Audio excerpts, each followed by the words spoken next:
For 5 days, Queen Camilla carried on with her public duties, while the palace kept King Charles's diagnosis private. That sounds like a story about secrecy, but the more interesting story is what happened during those 5 days. On January 31st, Camilla visited a London cancer centre and spoke with patients, while the King's diagnosis remained known only within a tightly controlled circle. 5 days later, the palace announced Charles's condition to the public. That gap created an unusual contrast. Camilla was publicly discussing cancer care. At the exact moment, her own family was dealing with a serious health crisis behind closed doors.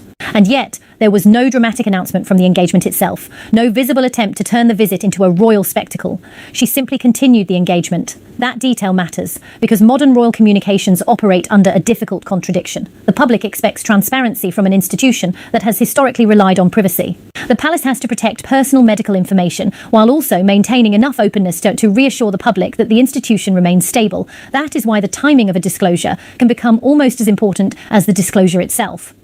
The January 31st engagement was not necessarily evidence of a carefully scripted emotional performance.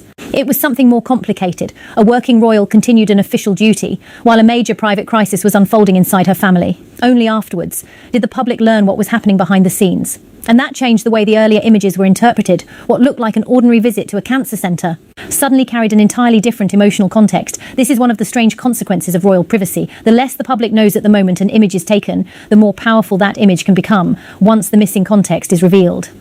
Camilla's visit, therefore, became more than a record of an official engagement. It became a snapshot of how the monarchy handles vulnerability in public, not by revealing everything immediately, and not by remaining completely silent forever, but by deciding what the public needs to know, and when. That may be the real evolution of royal communication. The modern monarchy doesn't necessarily have to eliminate secrecy.